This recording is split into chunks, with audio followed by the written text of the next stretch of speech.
Good morning, everyone. We'll just call this meeting to order. It's 9:30. And I'd like to welcome everyone to our first Strategy, Finance and Performance meeting of the Terranium, and welcome Board Member Lusk to the table from Motueka. We'll start with Karakia, and I'll ask Ms. McLean to do that. Ms. Kia ora. Tuia ki runga, tuia ki raro, tuia ki roto, tuia ki wahu, tuia tātou ti tangata. Ki te kaupapa o te hui nei, ki te kaupapa o te rangi nei, Māori ora ki te tātou katoa. Thank you for that. So I'll just acknowledge that we've got two councillors on Zoom. I can see Councillor Greening and Councillor Morgan. We've got everyone else appears to be in the room. We do have some apologies later. Remember, this meeting is being live streamed and it's also available on the council YouTube channel. Microphone's muted unless you're speaking. Hands up for questions. And councillor. Sorry, I'll just see Axel is up there. Oh, yes. Golden Bay Community Board. Yes, Golden Bay Community Board is up there as well now. He wasn't when I first looked. Right, thanks for that. We've got Zoom attendances, cameras off, microphones during breaks. Toilets are out to the left. If we get a shake, drop, hold, and get under the table. Those at the back, sorry, you've got no table. Hearing assistance is also available at the rear. So apologies today. I've got apologies from Councillor Fernie-Howell and possibly Mayor King. We'll take his apology. He may be able to zoom in later, but he wasn't sure. So would someone like to move that those apologies be accepted? Councillor Ellis, seconded Councillor Kinnemont. All those in favour, please say aye. Against? Carried. Now, public forum this morning, we've got three speakers. The first two are from an organisation. They get 10 minutes. And Kelsey, on my right, is going to give you a bell at 9 minutes if you're still talking. We have questions of clarification only. And then we have Richard Martin as well, who's second, and then Richard Johns, who's speaking on his own, not as part of an organisation. So he gets 5 minutes. So you'll get a bell at 4, Richard. So we'll start with Peter Verstappen from the Wakefield Community Hub. If you'd like to come up to the table, Peter, welcome. And over to you. Kia ora. Thank you, Councillor Mailing. Good morning, everybody. Good morning, councillors and to council staff. It's our pleasure to be here this morning, and thank you for giving us the opportunity to talk to you today about our project. My name is Peter Verstappen. I'm a member of the Waimea South Community Facility Charitable Trust, more popularly known as the Wakefield Community Hub Steering Group, and we're here to talk about the Wakefield Community Hub project this morning. I'd like to acknowledge other members of our steering committee who are here this morning: Nisha Kindley, Sonia Emerson, Jenny Lyons, and also Ruth Collingham is with us. Ruth is our contracted fundraising manager who's employed thanks to a grant from Lotteries Community Grant. So we acknowledge those people here as well. Most of you as councillors have had contact with us over the last couple of weeks around our Wakefield Community Hub project. I'd like to thank you for the time that you've given us to engage with our project. We appreciate the time that you've spent with us around that. The impetus for us to be here this morning arises from when we came back from the summer holiday period and we contacted council project management staff that we've been working with for some time to re-engage with our project and continue the work, to be told by them that our project has been put on pause by the council. So that came as a bit of a surprise to us and caused some puzzlement among our group, which is why we've decided to initially contact you each councillors one-to-one and to come and speak with you today. We really, I suppose we have three questions in our minds at the moment. Firstly, what does pause mean? Secondly, what process is the council following at the moment around our project? And thirdly, what does it mean for us as the community partners with you, the council, on this project? It's been interesting meeting with you each individually and having these conversations. We're getting a number of different messages through these conversations. Some of the messages that we're receiving are quite wide-ranging. For example, we've been told, pause, what pause? We've been told the pause is internally generated by staff awaiting the outcome of the annual plan review, which is scheduled to come into effect on the 30th of June. We've been told nothing has changed. The project is in the long-term plan and the annual plan, so carry on as normal.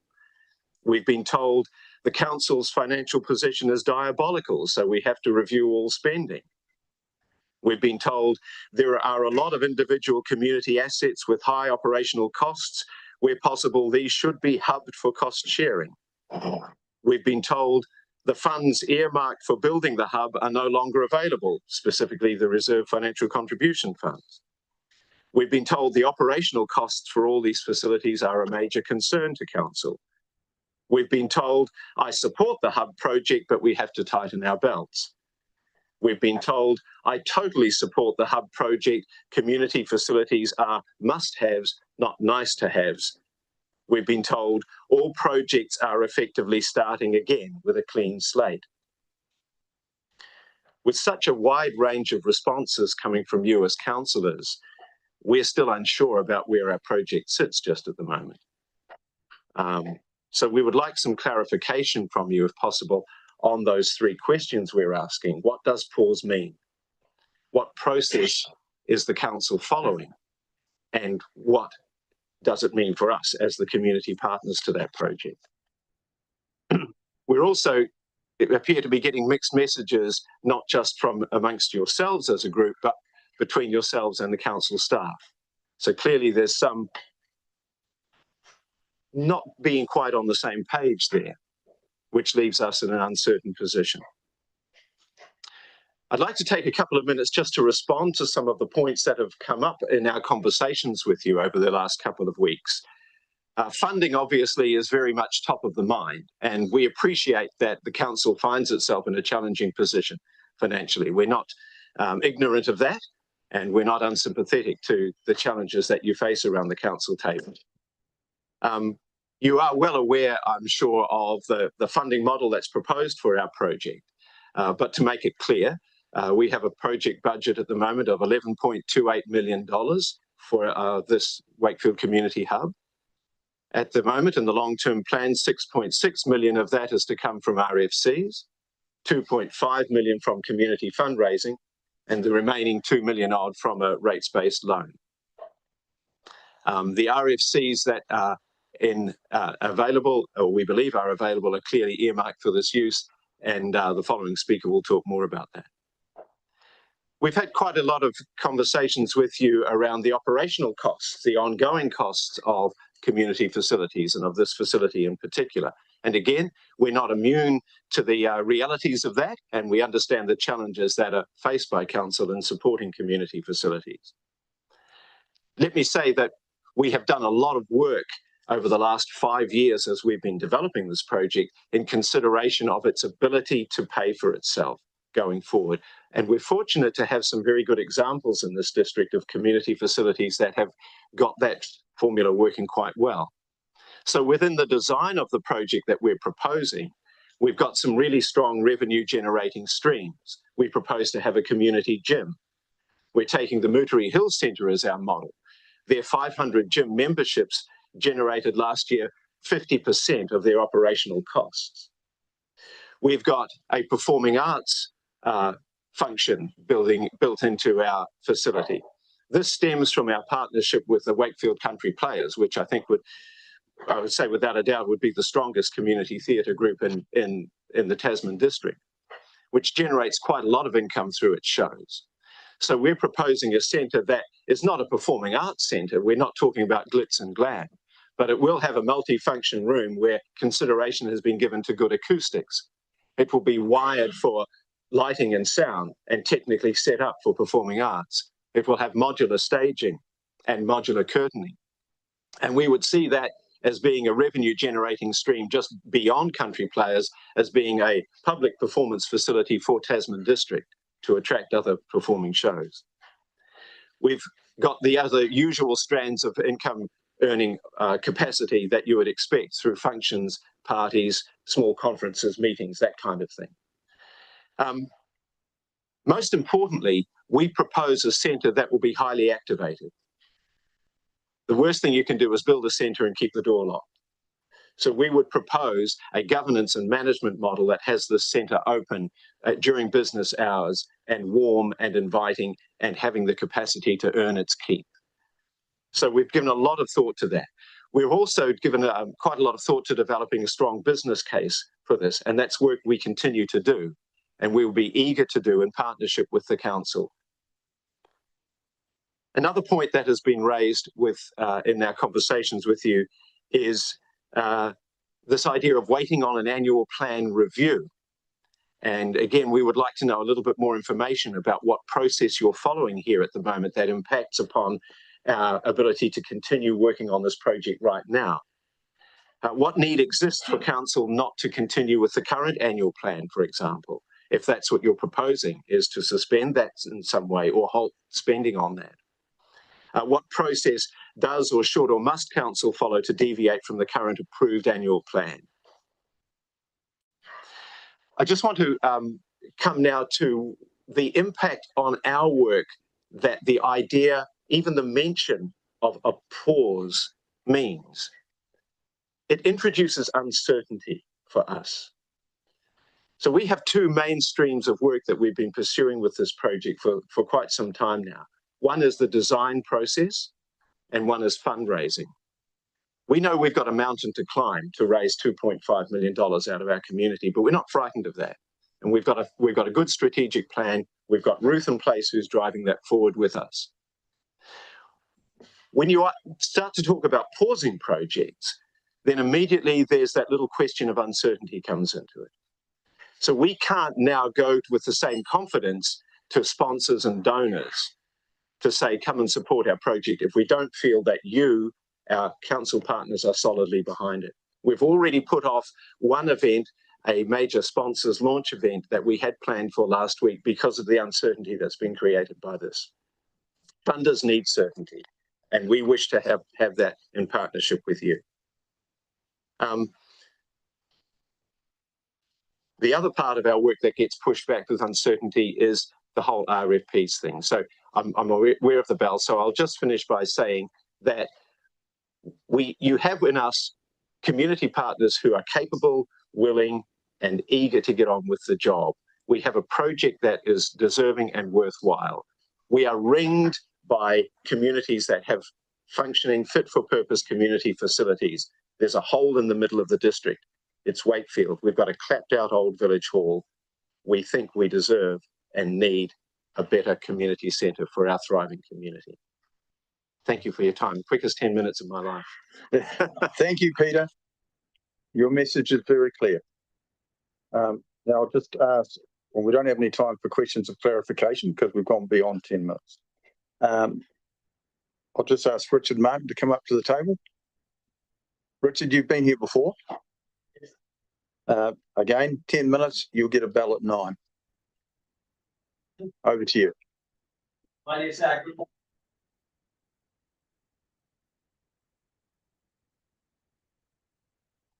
Press the button. Yep, now we're right. Firstly, I'd like to introduce myself. My name is Richard Martin. I've spent most of my 71 years living as part of the Wakefield community, and I'm a long-serving member of the Wakefield Community Council, which I speak on half this morning. I'd also like to introduce to my right, Nathan Dunn. He is our current chair of the Wakefield Community Council. Like Peter said, our association was made aware by representatives of the steering committee for the proposed Wakefield Hub project that council staff had communicated with them that the project had entered a pause stage. along with two other projects being the Tapawera Pub and the Matuaika Aquatic Centre. Mr. Chairman, when I went to school, pause meant stop. Stop's quite definite, stop. Mr. Chairman, I'm not here to debate the virtues of the other two projects, and I wish to confine my address to the progression of the Wakefield Hub project. If we look back over the last 25 years, Wakefield has undergone considerable residential growth. If you look at the north of Wakefield, several developments off Martin Ave, to the lower reaches of 88 Valley, the rural residential zone to the hills behind the village, and fourthly, the area to the east, commonly referred to as the Pitfield. It's also interesting to note that there are at least two of these developments have been granted further subdivision consents to continue. As you will be familiar, at the Section 224 stage, the developer is required to pay council a number of contributions: wastewater, roading, stormwater, water, all depending on the zone in which the development takes place. Now, if we search through the TDC website under Development Financial Contribution Policy 2024 to 2034, and there's the Section 2025 update effective July the 1st, 2025. It states that under the section Reserve and Community Service Contribution, the developer shall pay reserve levies calculated at 5.62% of the market valuation of the residential section or the equivalent area within the rural residential zone. Substantial sums, I'm sure you'll all agree. Mr. Chairman, I personally have paid significant monies as a developer of 8 stages throughout that time within the rural residential zone and could be justified in asking, where are these monies? One could also be forgiving for suggesting council could be land banking these monies to protect its balance sheet. However, it is fair to assume that it is the residents who purchase, build homes and then become members of this community are the ones who have ultimately paid the majority of these levies. The policy statement also goes on to state, and I quote, "The council uses RSCs to develop new parks and community facilities. This would include community centres such as hubs that are wholly or partially the result of increased demand from an increased population." I stress that last point, increased population. Mr. Chairman and your fellow councillors, as stated earlier, the Hub Steering Committee has completed all due diligence, conveyed the ability to manage so as not to burden council.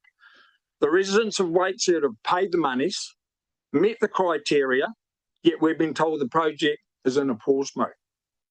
Incredibly disappointing. In conclusion, the Wakefield community, through its voice, the Wakefield Community Association, urges councillors to vote to disengage the pause button, re-engage the go button, and push this project through to completion as currently set out in the annual plan that this council put together. Thank you for the opportunity to address, and I'm happy to endeavour and close any questions if time allows. Have a few minutes, and it's only questions of clarification, councillors. So do we have any questions of clarification?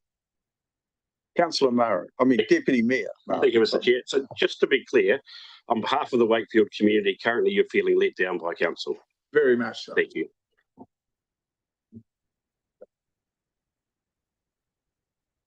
No other questions. Thank you, Richard. Good to see you I again. have a question. Oh, sorry, I couldn't see your hand up, but I can when I look up. I was looking down at where the thing. Councillor Greening has a question of clarification. Yeah, I'm just wondering if you are aware that the RFCs have been keeping us under our debt cap, which has gone from 200 million to over 315 million, and that we, as quoted by the CEO, are in a very precarious financial position. In answering that question, I would propose to you, they're actually not your monies, and I don't believe you have the right to use them to keep you under the cap. They are monies that are paid by the developer for community good. I think you need to take that into strong consideration. I mean, I actually believe there is another step that organisations can take. The developer and ultimately the residents, they pay their monies for public good, not for you to keep your rates, your rate cap under your debt. Thank you for that. And thank you, Councillor Greening. Thank you, Mr. Martin, for coming today. Good to see you again. Thank you. Now we've got Thank you for the opportunity. Mr. Richard Johns.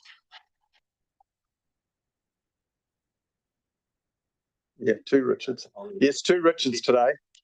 Good morning, Mr. Johns. You get 5 minutes and we'll give you a bell at 4. Okay? Yep, all good, thank you. I asked to speak at last week's meeting, but staff decided in their wisdom, against my wishes, I'd be allowed to speak this week instead. I thought last week was suitable, as Tim and Timu were away, so unlike election meetings where both continually and disrespectfully talk through most candidates' presentations, with them being reprimanded at least 2 times, I thought at least there would be no interrupting. I hope they can both keep quiet for 5 minutes today. People are hurting, and a lot cannot absorb any further rate increases. They stand to be rated out of their properties. Some of you should be ashamed. I find it very ironic that the chairperson of the Strategy and Finance Committee stood up at a public meeting and told the assembled public the dam would be built on time, on budget. Not really a confidence builder. You need to be careful how you speak. Yep. We have in our rules about disrespect to elected members and to staff. You know those rules. I won't remind you again. Right. Thank you. Well, I wonder whether you were informed at the recent dam presentation that some of the shareholders of Waimea Waters are in fact superannuation funds, major superannuation funds. And one of the cash-strapped main players of the dam project recently moved to his new Kaiteri residence. Definitely not worthy of being bailed out by ratepayer guaranteed loans. The cycleways that are in the tender information of part of today's agenda were reported to bring $38 million yearly into the district. This equates to 400 riders from outside the district per day for 365 days, spending $250 per day. Someone's dreaming. People, you need, when your figures are quoted to you, you actually need to do the maths. To have a mayor and councillor or a councillor doing negotiations and the rest of you just rubber stamping the outcome is no way of accountability or run a business. And I'm referring here to the CEO Remuneration Performance Committee. You're all responsible for the outcomes, but let a mayor who has seen the creation of $408 million of debt and 426 staff, once again, it's not a confidence builder.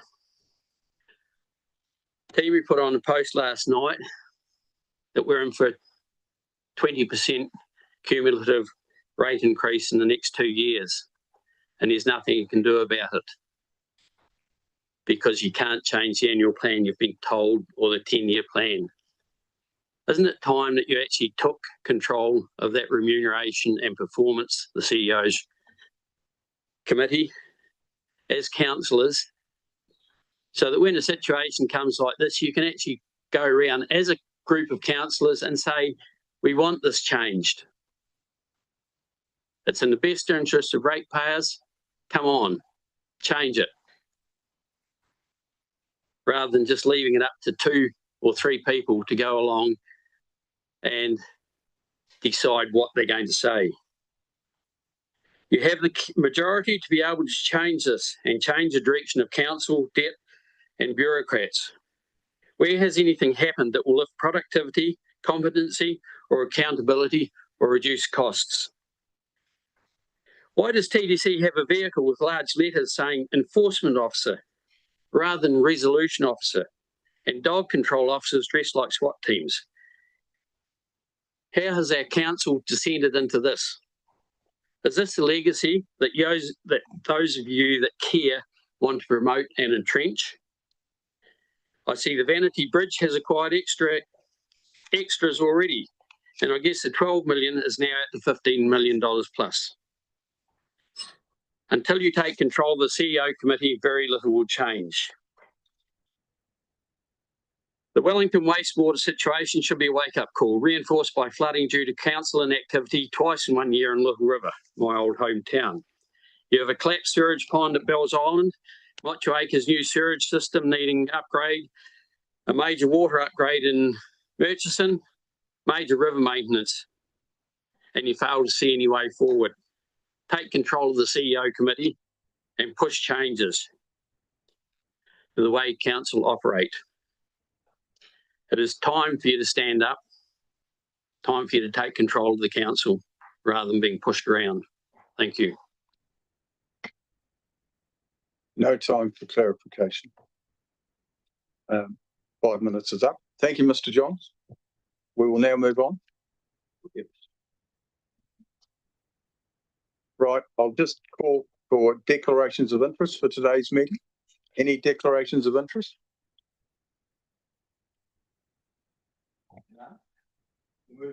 We'll move on to reports.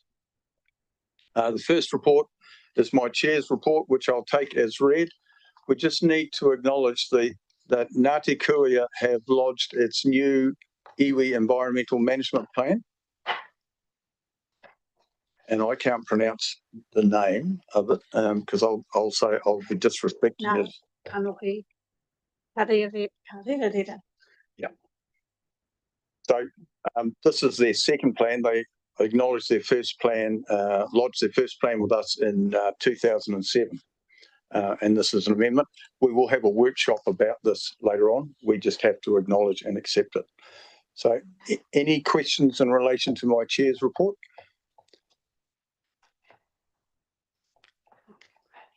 Councillor Greening.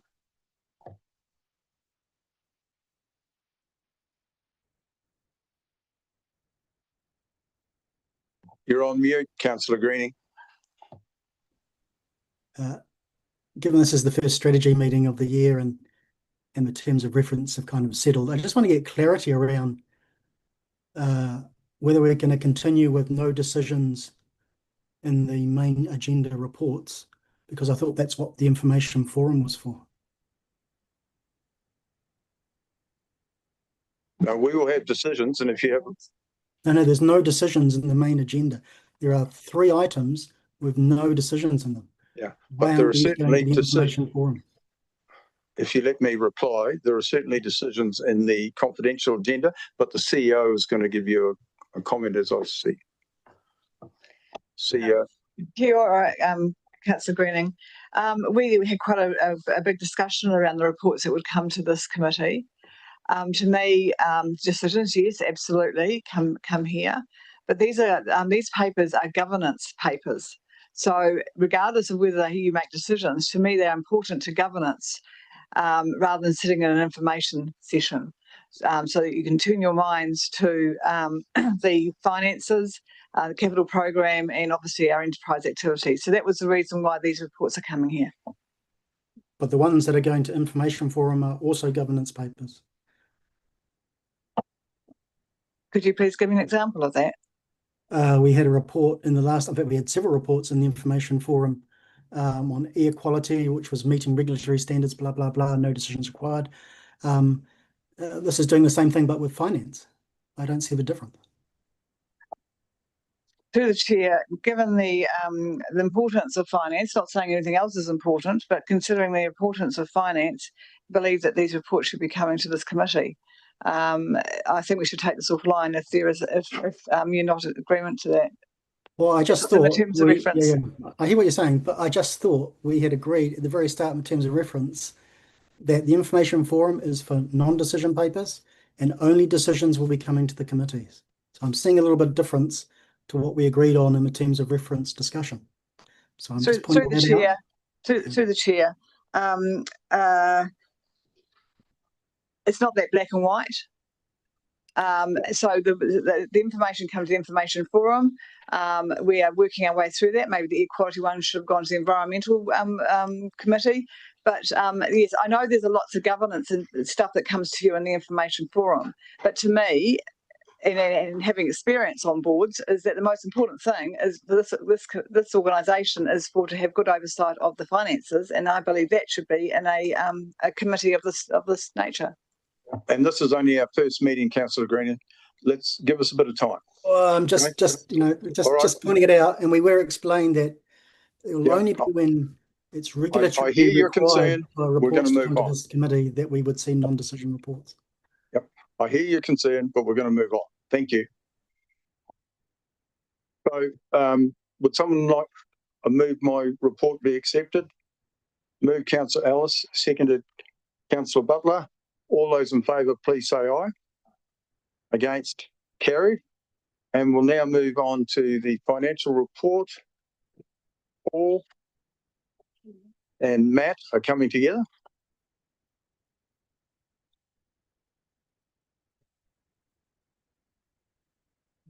Over to you.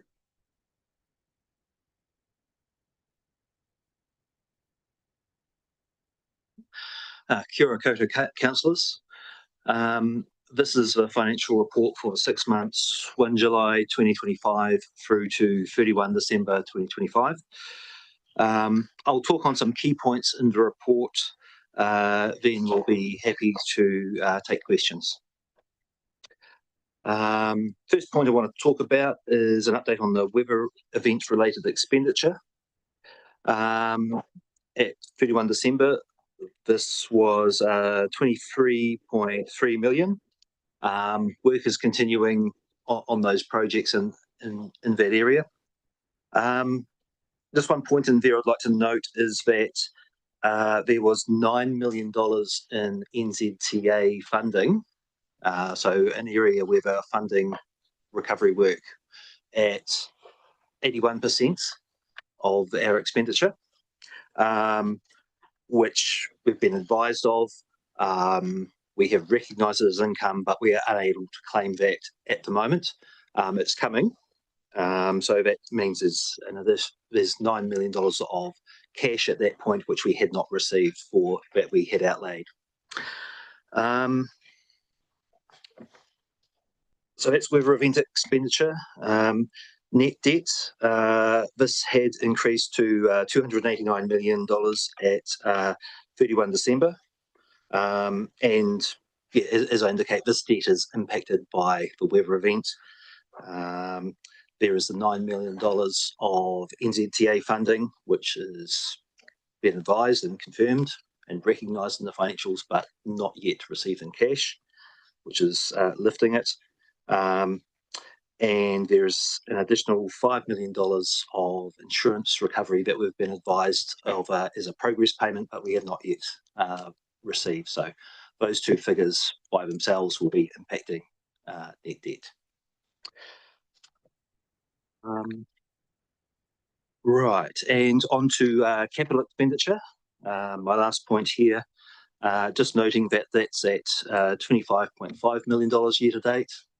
And that is a similar level to about the same time last year. So happy to hand back to the chair and take any questions. All right, we'll just Deputy Mayor Maurer has got the first question. Thank you, Mr. Chair. So just if we start at the capital expenditure, Paul and Matt, so the realisation of maintenance versus capex, have you done any further analysis in terms of what the maintenance it's currently being coded as may get recoded to capex?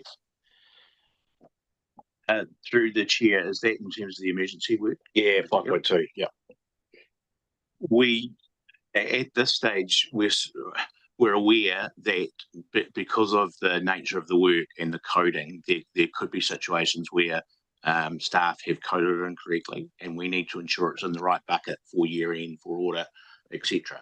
So work has started, but it's at a very early stage. But that's certainly something that we would have progressed in the next couple of months in terms of being prepared for the annual report and having the appropriate expenditure in the right buckets, if you like. Yep. To a certain extent, it doesn't actually impact the cost of or not to a certain extent, it doesn't impact the cost of the event, whether it's capital or operating in nature. It's still part of this 14.4 million net figure that I was talking about at yesterday's workshops that we believe it will cost council. Thank you. Okay, I've got board member Drummond White, Councillor Greening, Councillor Morgan and Councillor Woods on the list so far, and Councillor Nubar. Noiboa. I'm getting close. It's like Anoi. Right, so board member Drummond White.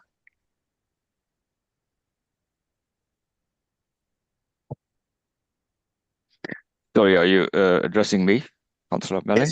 Yes. Downard Wilke is my name. I'm a little bit concerned about capital expenditure being at 27% of budget after 6 months, when the target is 90% after 12 months. How is that going to work? And in your oral report, you just mentioned that last year, after 6 months, it was at the same level. What was the situation at the end of the financial year? Last year, the full year spend was about just over $60 million. In percent, how much is that? That was about 79%.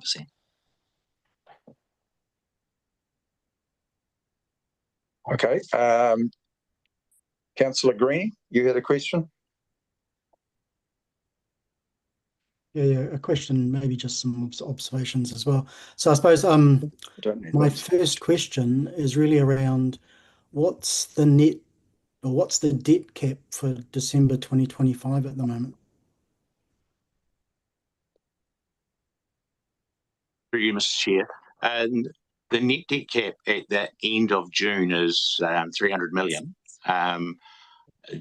To be honest, I don't know exactly what it is at December.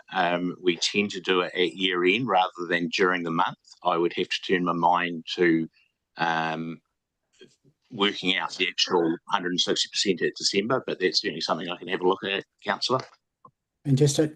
I just look across the numbers and I go back to June and look at December, and just to paint the picture here, total debt shifted from 376 million to now 408 in December. We haven't even seen the next quarter yet. It's a large jump up. At the same time, these are being offset by deposits, but our deposits, our cash, when you look back, is actually getting smaller and smaller. So the offset's getting tighter.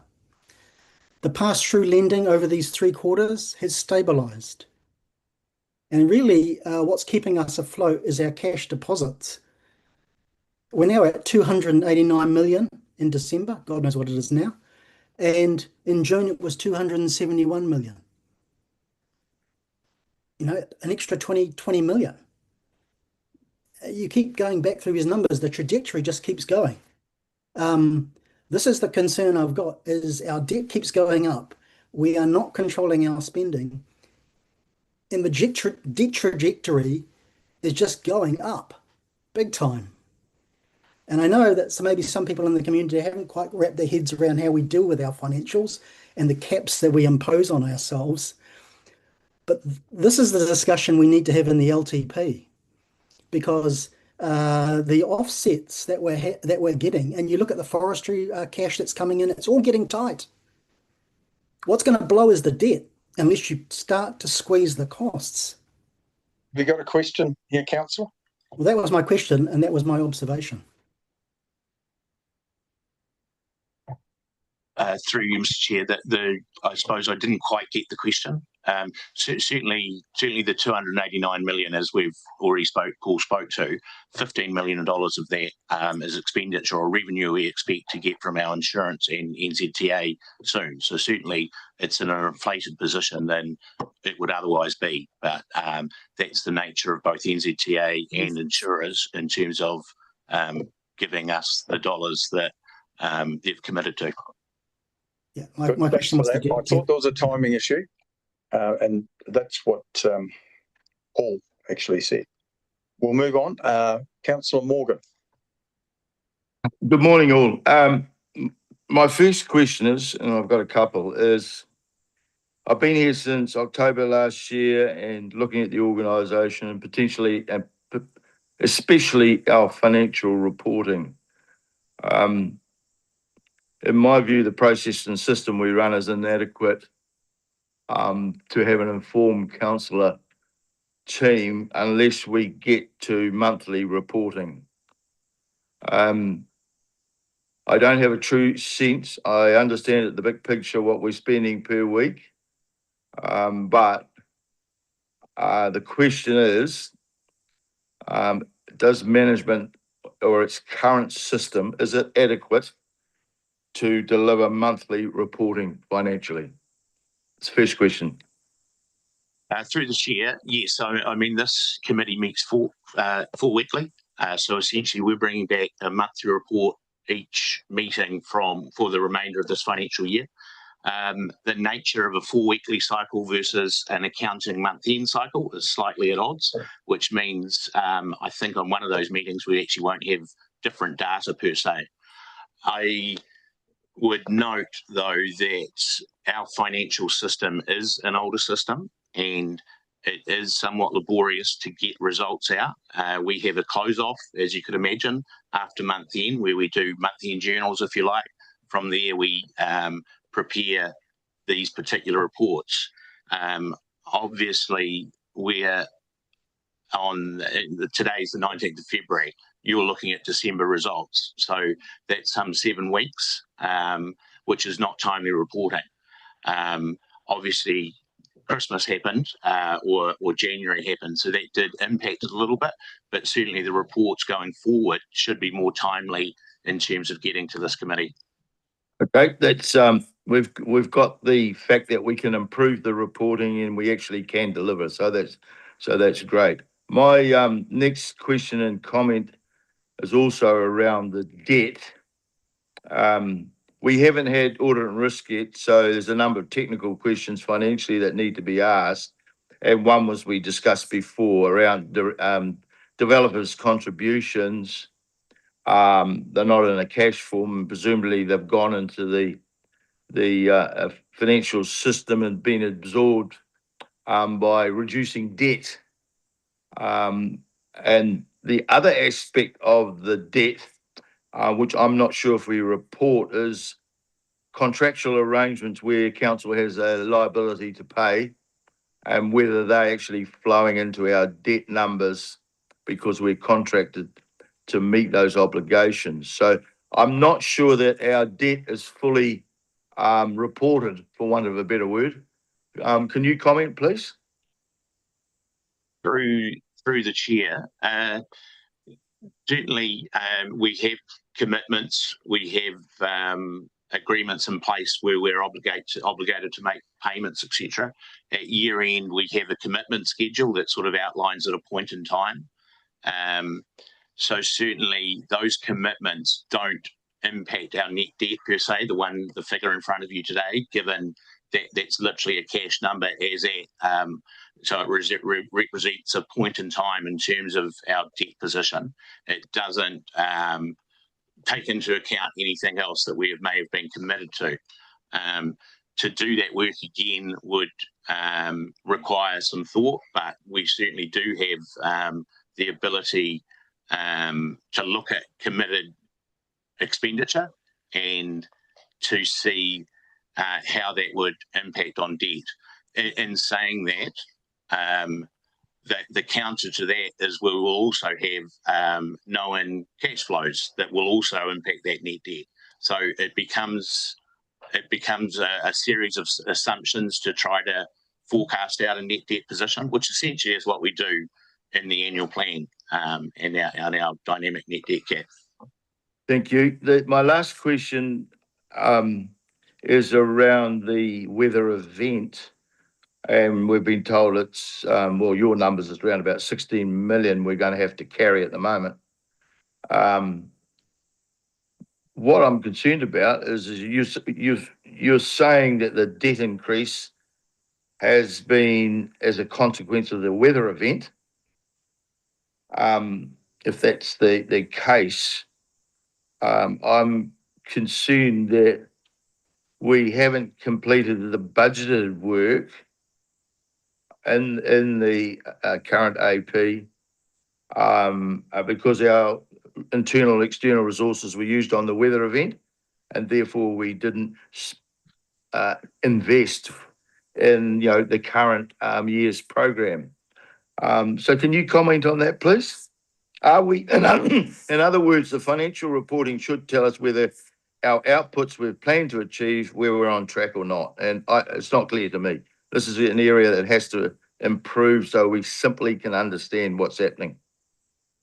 Yeah, through the chair. So certainly in the report, we make a comment about the fact that we have incurred $23 million of cost, $25 million of cost. Obviously, that impacts the BAU work. Certainly from a transportation perspective, I know Jamie's been in front of council saying that he will still be able to do his BAU work. Other areas, perhaps not. There's a report coming back to council next month, I think on the 12th of March, where we could talk more about that. But certainly having an unplanned major event like this impacts our ability to deliver your BAU work. And it's both a resourcing issue internally, but equally it's a resourcing issue in terms of the wider community and contractors, et cetera, being actually available. So yeah, I will leave it there. Yeah, no, I accept and understand that. My main concern is that, we've got this increase in debt, but we actually have used our current budget to do a lot of the work, remedy work. And so I'm concerned that we've got additional increased costs for other matters. So we need to be very clear from management's perspective in defining actually, how the money's been spent, whether it's budget or extraordinary debt.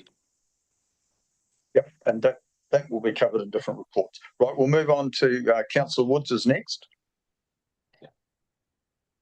Thank you, through the chair.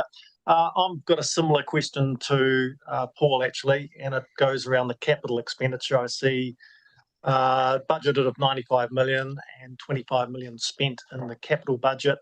That's extremely hard to pick up in the actual operations budgets, which don't itemise out capital. They would be apparent, the capitalisation in the balance sheet, but we've got nothing to compare against the previous year. So where it would show up was we were comparing our capital assets and value to a previous year. We could say the debt has been applied and increasing that capital base. We can't see it, it's not there. So that essentially is $95 million of budget that we can't see in this report. Do you comment on that? Through you, Mr. Chair, certainly table 5.5, is the 95 million that you talked to. And looking at this report by, the capital expenditure should have been in the summary part with a comment. But certainly going forward, it would be very easy for us to actually add additional information so you can see the historic trend, etc. So you know where we were last year, etc. So we can certainly take that on board, and indeed any other thoughts that councillors may have about the information that we put in this report. So we're happy to address those issues. But certainly the transparency for me is in that table 5.5. It is there. And pardon? Table 3 on, paragraph 5.5. Right, thanks for that. Councillor, one more question? Okay. Thank you. So I think the position on debt, I think all councillors here are concerned. If we project out, it's $2 to $3 million almost per month that we're projecting to tick up in debt. I'm extremely concerned that we'll be using debt to fund debt. I think that's a death trap for a council. The only counterbalance to that is that we're improving our capitalisation. So if we're borrowing to build assets and buy steel pipes, infrastructure, yes.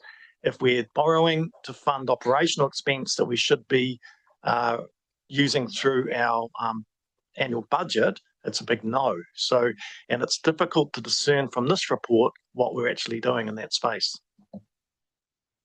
Through you, Mr. Chair. It's certainly noted. So we can turn our minds to doing something that makes it a little bit more clearer. From a planning perspective, there is components of operating expenditure that we do fund from debt. That was a decision that was taken by previous councils. To talk to a few of those, we have to contribute to Saxton Fields, which are assets that aren't ours. We do that by way of a grant, but because it relates to capital expenditure, we fund that through debt. We've also got a DIP program, the IT program, where we're actually creating something that the council will use. The accounting rules classify it as operating in nature because it's in the cloud, etc., rather than what we used to do when you'd have great big file servers, etc. So again, it gives us an enduring benefit, hence using debt to cover that. Obviously, the debt is a shorter, taken out for a shorter period to match the life of that operating IT spend. There's a couple of other examples where we also do use fund the operating spend from loans. And again, I'm happy to share it. I think there's 4 things. The other big one is actually funded depreciation. So by rights, if we're fully funding depreciation, you would have the rates to support that. At the moment, we're on a journey to get there. So that immediately creates a part of our operating cost, if you like, that are funded through debt.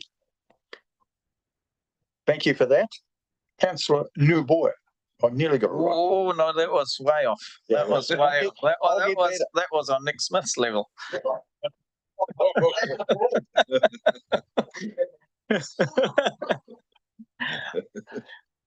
Thank you for your presentation. I've got some questions that pretty much build on what Councillor Woods and Councillor Morgan have already alluded to in terms of transparency and the information that we actually gain through your report. As you might have noticed yesterday, we here in the council have a lot of discussions about fairness and how we attribute rates to different communities in our district. Often this is broken down into examples from people living on lifestyle blocks or urban residential or rural, just to name a few examples. Obviously, there's a few more. Now, these discussions at the moment are very much ideology driven. That can be very emotional, and they are devoid of facts. We need the facts because at the moment we're flying blind. Have you got, or maybe you can point me towards that in your report, is there any more granular data available that's more on a catchment or neighbourhood base that tells us the infrastructure spend in those areas compared to the rates revenue from those areas? Through you, Mr. Chair, the way our general ledger is set up is a reflection of the reporting that we needed to do. So there are ward-based costings for some areas. That's not good enough. That acknowledged. That is something that we would need to look to address to change. So we, for example, with stormwater, don't capture it by area. However, well, yes, so at the moment, we don't. I mean, capital expenditure is discrete and for specific areas, so you could do some work easily there.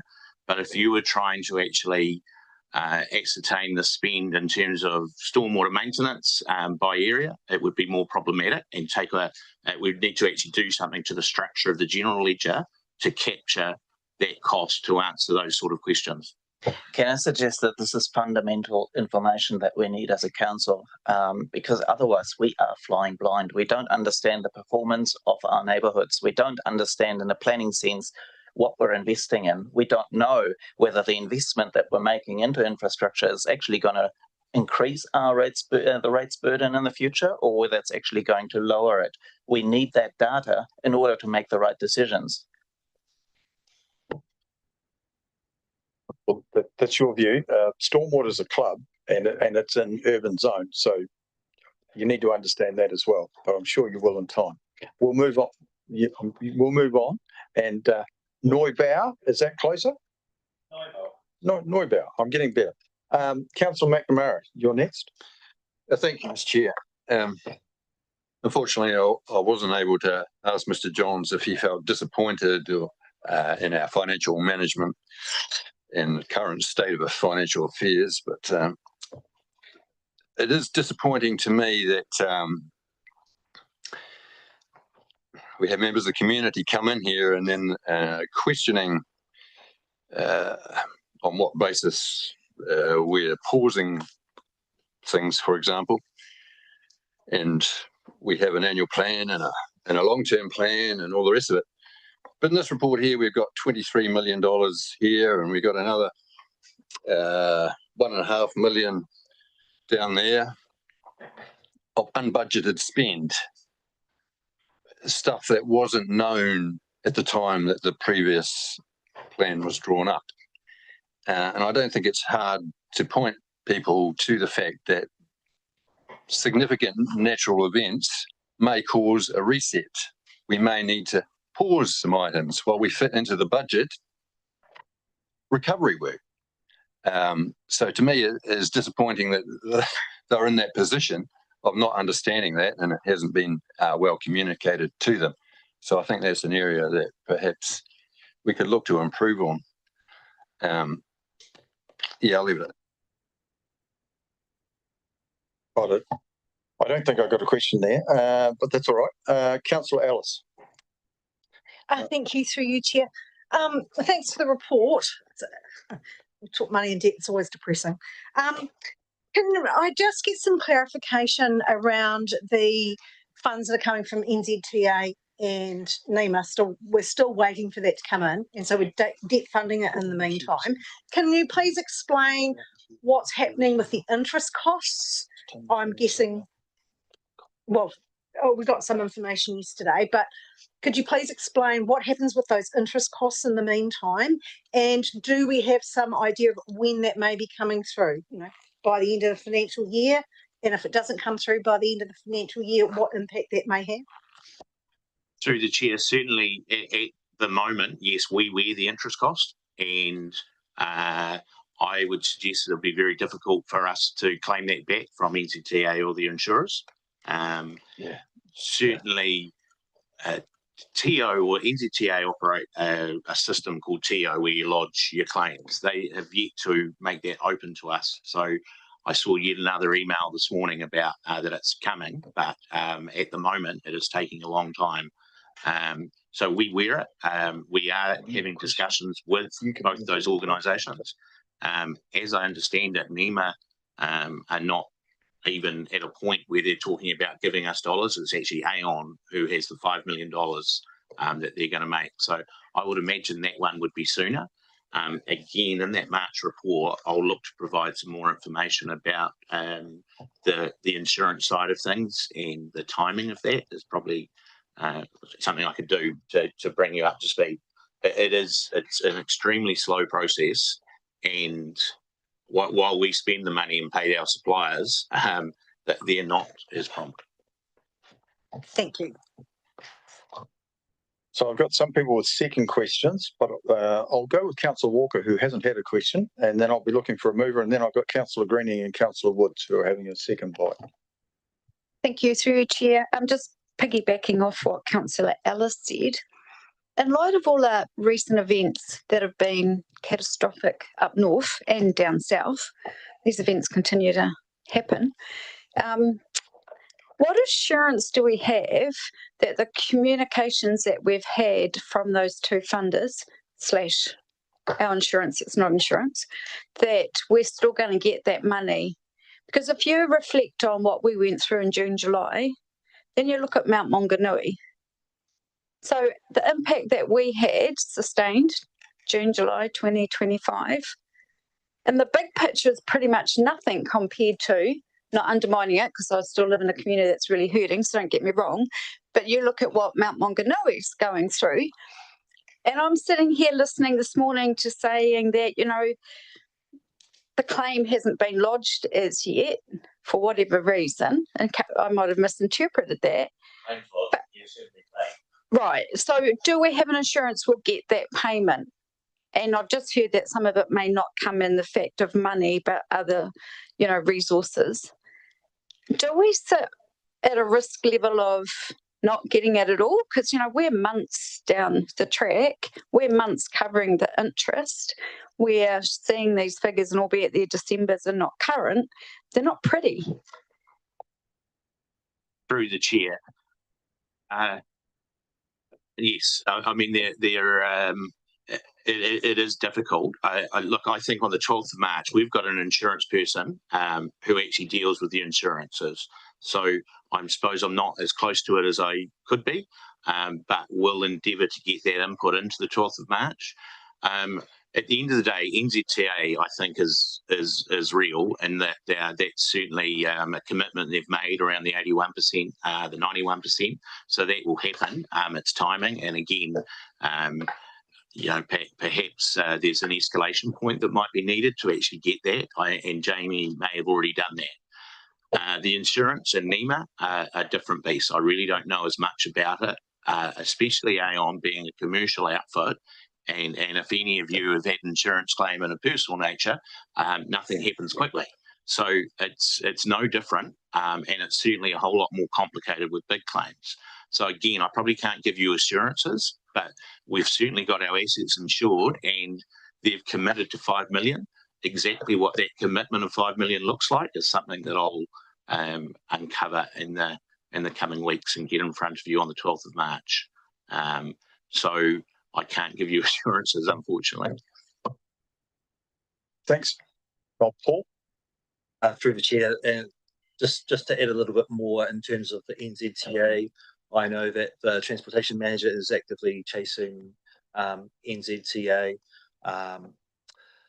and progressively different parts of funding become available to us, so we can then in their system, so we can then claim it. My understanding is that in prior events, it does take a considerable period sometimes for these claims to be actually opened up for us, so we get advised of what we're entitled to, but it takes a while for them to go through the levels of approval in their organisation to finally release the cash to us. So, as a pattern from prior events as well, I understand.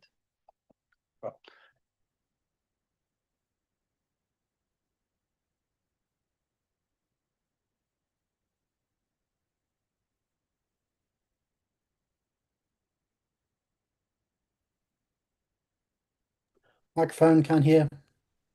Oh, sorry, I've got some people wanting a second question. I'm going to go to Councillor Kittermont and then come through with Councillors Greening, Woods and Neubauer, and we will try and get this concluded. Councillor Kittermont. Thank you. Through the chair. I've been listening to the comments around this table today, and there's two different sorts of questions. Ones that are specific on your report, and one a bit of a systematic type issues. And I think there needs to be a discussion around the staff, including all the councillors, of what reporting, the level of reporting that is needed.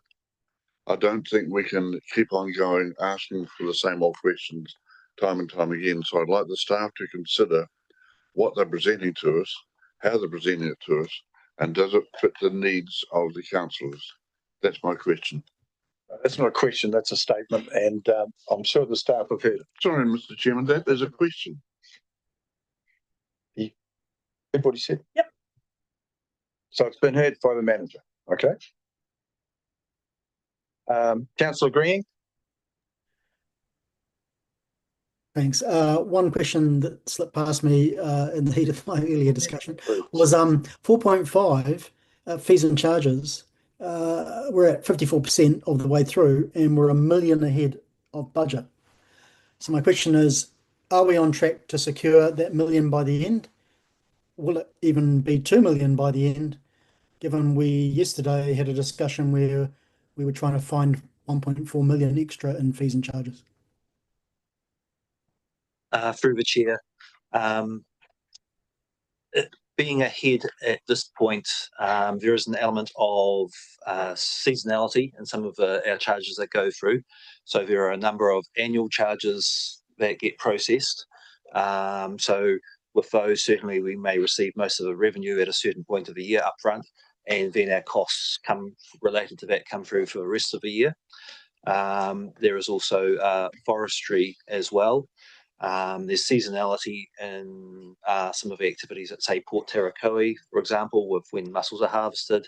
So I would say that we're probably on track to achieve around budget. Is it 1 million over, maybe slightly under? I don't know. I think it will be about there. And some of those things, seasonal factors, and what the market actually does and what people do. So, for example, Port Tarakoe volumes and forestry volumes. Yeah. Okay, thanks for that. Councillor Woods. Thank you, Kit, through the chair. 4.2 development contributions. There is a note there saying that these have fallen behind budget, and a comment that the shortfall reflects the impact of current economic conditions. My question is, at what point do we start to think that the current economic conditions are less of a blip and more of a new reality? And at what point will that start to come through to our thinking around growth projections that affect the likes of the community groups that were just here, their expectations of growth in their communities, the long-term plan, and also the annual plan? Through the chair, so yes, we consider the revenue that we're getting from development contributions and reserve financial contributions as part of the planning cycle. So in the latest annual plan, those numbers would have been looked at. You would have seen yesterday the growth number is 1.3%. I think that's dropped a little bit from our LTP expectations. I think it might have been 1.5. So certainly we phase that in. Well, we put those inputs into the respective annual plans as they come up. So it's like in one breath we're forecasting lower at the moment. In the second breath, we're actually taking into consideration what's happening in the real world with our planning assumptions going forward. Yeah. So are you tipping towards this is a blip or this is a new reality? My understanding is consensus started to go up. Yeah, and that is my understanding as well. Yeah, there has been increases. Actually, Dwayne. Oh, Mr. Fletcher. Through the chair. We've got a workshop planned with you on the 26th of February now, I think. We will take you through basically what we're expecting around long-term growth for the new long-term plan. What I can say is even all of our projections are a little down on the last long-term plan. So the kind of level of development you're getting at the moment is probably more reflective of what we're thinking is going to happen longer term, which will drive some of those programs down and revenues down in the long run. So, but that conversation is coming. Thank you for that. Right, a couple more. Councillor Neubauer. Thank you, Mr. Chair.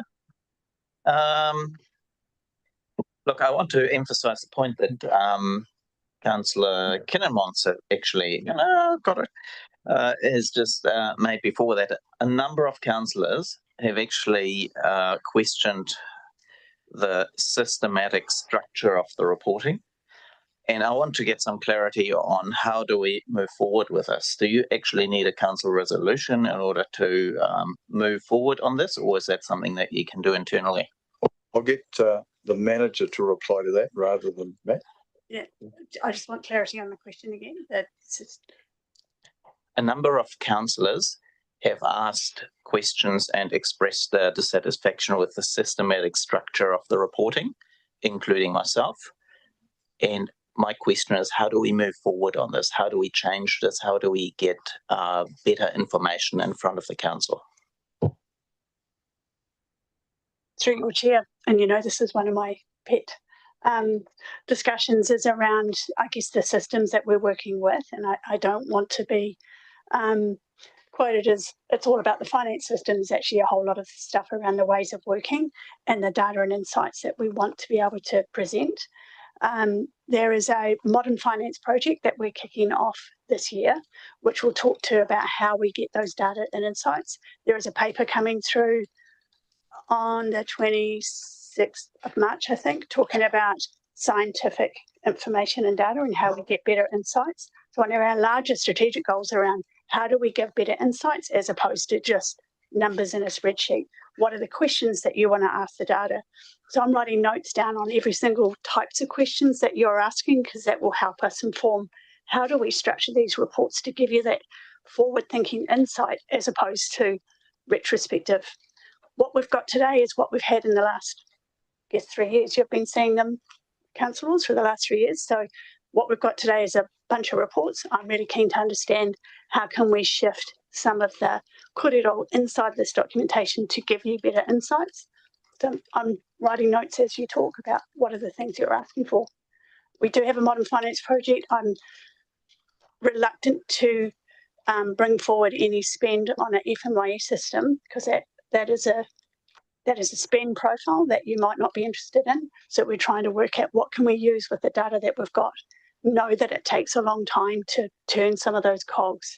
The more you ask for, the more dilution we get on our answers. So let's keep it really succinct on what are the core key things that we need to get to. Subsequent. I would suggest that sometimes you have to spend in order to get better results, and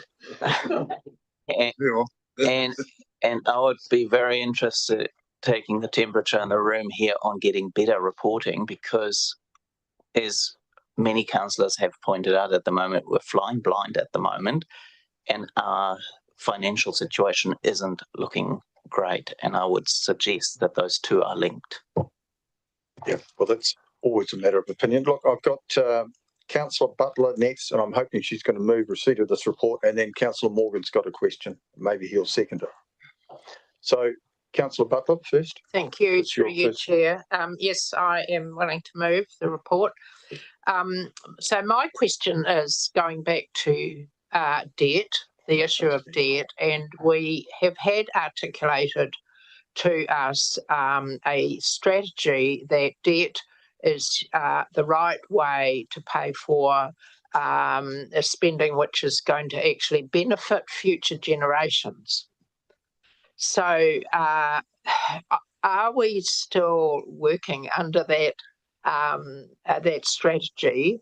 And there must be risk attached to it, because you know, when debt becomes too great, then actually that strategy of it being for future generations actually gets eclipsed by actual, you know, that the debt becomes too much of a problem.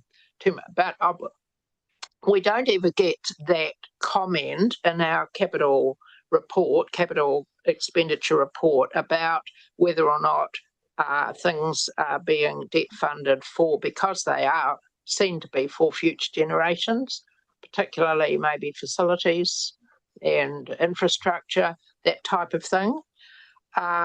So I'm just interested to know whether or not that is just simply a sort of dogma that we get given, or whether or not it is actually a practical strategy which is used in the way that how you decide what is debt funded and what is not. Does that make sense? Sorry, it's a rather an obscure question. No, through the chair. Yeah. So yes, our capital expenditure has several funding sources, and you know, back to the reporting, the next report I can actually show you how the $96 million, etc., is actually funded. So it's not all debt funded. There are other sources like NZTA, other government funding, development contributions, if you like. So we can work through that. Certainly, the capital expenditure that we do is capital. So it's got a life of more than 1 year, more than 3 years in most instances. And with local government, the three waters, the roading, etc., have a lot longer lives than that again. So the intergenerational equity is still a huge consideration and a strategy that I don't think will change. The alternative is not palatable in terms of rate increases, etc. And certainly it's a mechanism that is used, whether it's us personally with our mortgages or council with its debt. where the assets do have an enduring life, and it's going to be the next generation who will get some of that benefit. So I think that will always be the case, but certainly again more information could be provided in the report. But that is a strategy that ultimately you guys will turn your minds to as part of the upcoming LTP. So it could change, but you'll certainly be making those sort of decisions. So last question, Councillor Morgan, and I'm hoping you're going to second the report. I'm happy to second it, Mr. Chair. My questions were, and one of the councillors stole my thunder. The first one was on fees and charges. I was getting excited by that line. As I read it, I didn't understand it was BAU. I thought there was additional business happening in the community, and therefore we should all be excited. The other gains line, could you just explain what the other gains is? And the last question is around the capital spend. A critical aspect of that, I think, and I'll be happy to be enlightened, is the timing of that capital spend and the utilisation of it. And when I say utilisation, people using it and paying rates or charges. And if your timing's not good and you have it out there and there's very low utilisation, of course it won't have the wear and tear that it could have, but we're not necessarily getting the revenue that we would require. Can you comment on that, please? Through the chair, as to the first part of the question, as to what the other gains is, that is the sale of carbon credits earlier in the year. To the second part, around the utilisation of those assets, it will vary case by case.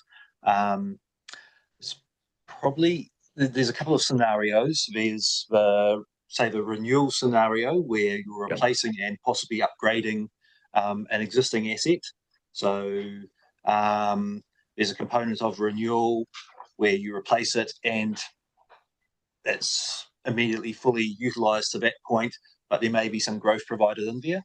The other scenario that comes to my mind is the greenfields development scenario, where you do put this infrastructure in and it is enabling the subdivision activity to happen. The filling in of all those sections and houses being built and services being used and full rates being paid on those sections does take a while to come in. So there is a little bit of a step function where you provide for some growth, and potentially not all the capacity gets utilised straight away. It may take a couple of years. Thank you. Okay, so that concludes the questions on this report. So I've got it moved. Councillor Butler, seconded Councillor Morgan. I'll put that. All those in favour of receipt of the report, please say aye. Against? Carried. Thank you. Now we'll ask Mr. McGuigan Russell to come forward, and he's going to present his report. And I see you're on your own. There's nobody with you.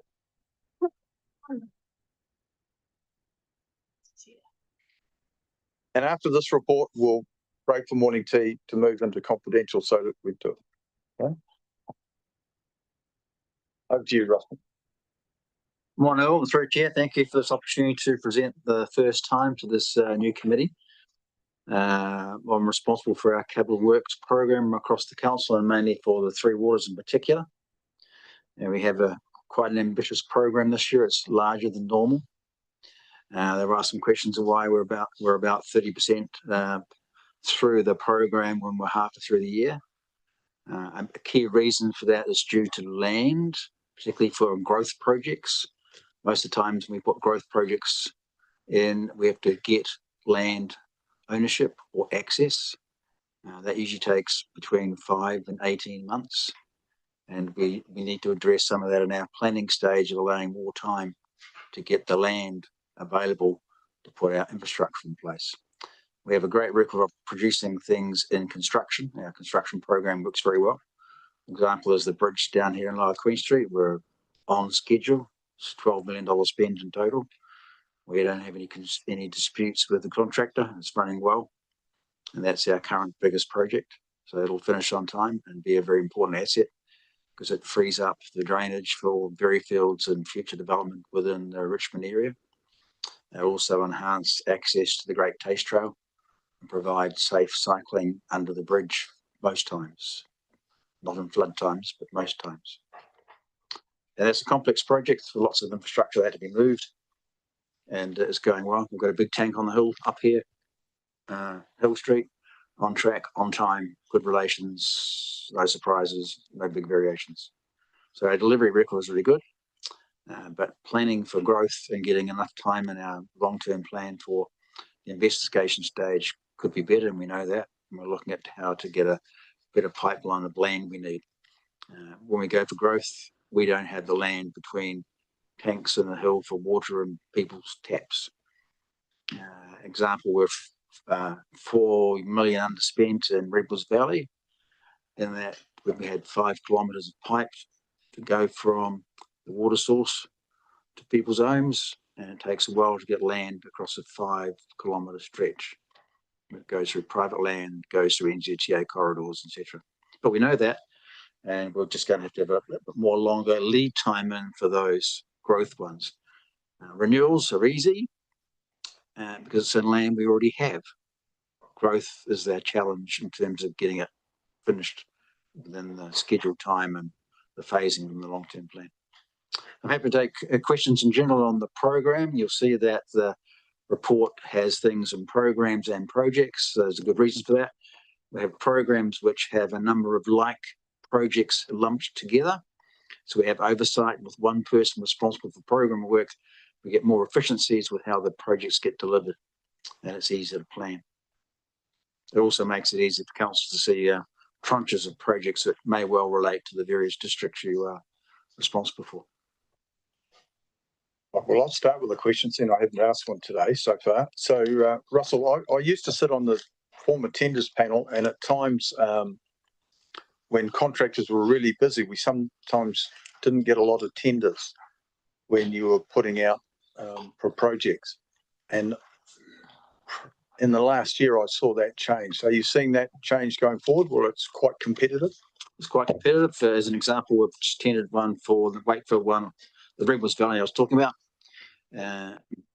The prices for that have come in. They are less than we forecast, and the competition was stronger. So we're getting more bids in the box, and prices have softened. So if you want to build something, now's a good time. We're getting great prices. There's a lot less sort of private development going on, and there's a lot of people looking around for work. So tender prices are good, competition is good, and we've got a very healthy contractor market for which we have very good relations with. No disputes with any of our contractors at this time. Okay, Councillor McNamara's got a question, then I've got Councillor Green and Councillor Woods, and I'll be looking and Councillor Ellis and Councillor Walker. Happy to move the report. Thank you, Russell. Just to follow up on the tenders question, as somebody on the current tenders panel, we're 5 months in. I see there's a lot of tenders about to be let in discussions of finalising. Yeah, we haven't met once in 5 months.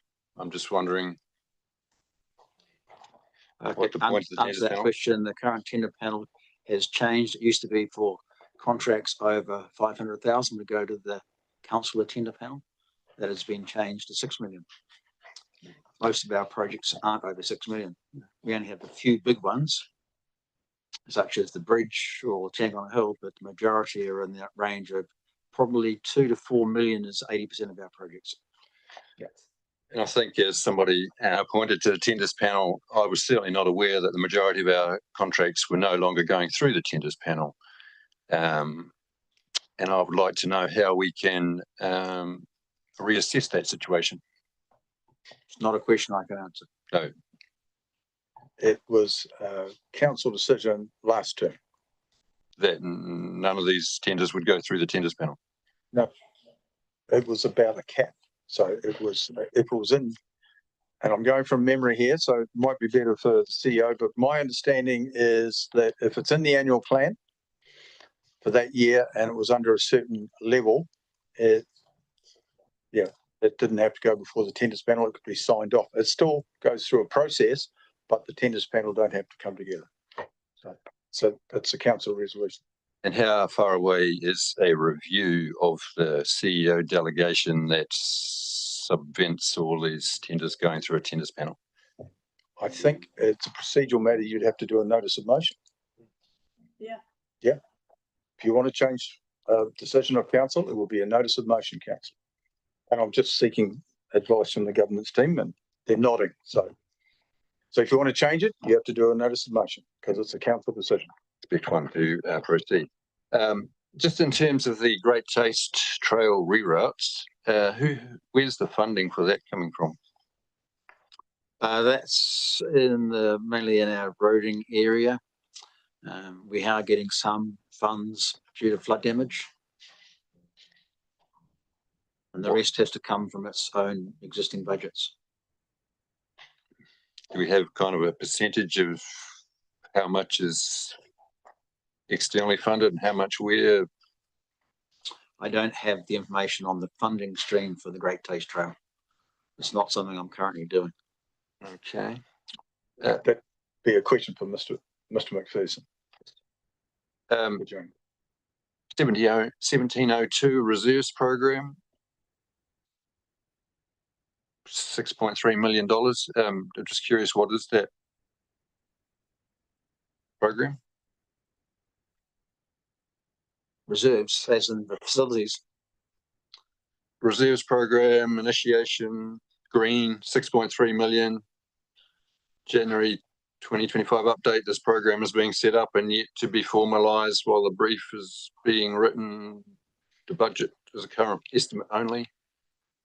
That means our client in the reserves has got a program of work yet to be fully defined. So we're not actually doing it, but there is a startup of a program of work. It'll come to us eventually as a brief to do something. Being formulated. A question from Mr. Ridd's team. It's kind of a pointless exercise, really. Then we have a top of South maps. Now unsupported. Nelson City Council was lead agency and progress is slow owing to their resourcing reputational risk for TDC if top of South maps fails. I'm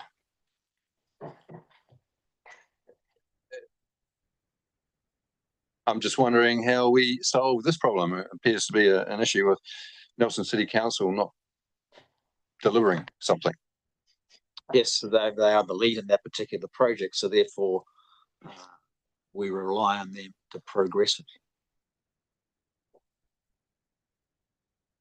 So I just trying to understand, they are the lead.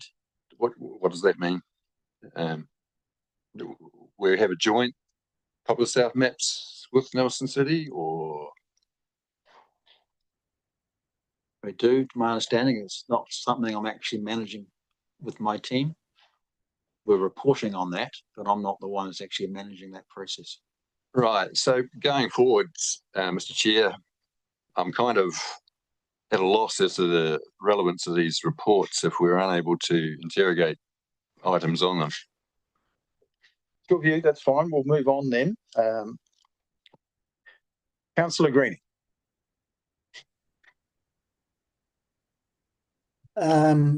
So what is the answer to that last question? I didn't hear an answer.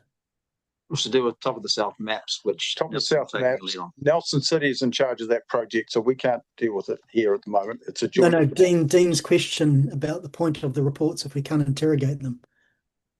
Yeah. What's the answer to that question? Through your chair, if I can just get some clarity on what the questions are that we're trying to get, then I can take them offline. If there's something that you're looking for specifically in the report, that would be great, and then we can get your clarity. Okay. I had three questions. The first, and it's been mentioned in two reports, Plan Change 81, Minister's letter,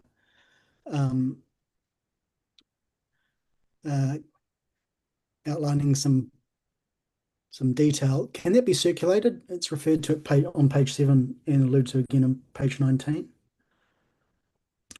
Just a general observation. It can be circulated, but we have to respond to the minister, which has been done, as I understand it. Yeah, it'd be good to see what was in. That's all. I'm sure councillors would be interested as well. Overspend. So here, some feedback on reporting.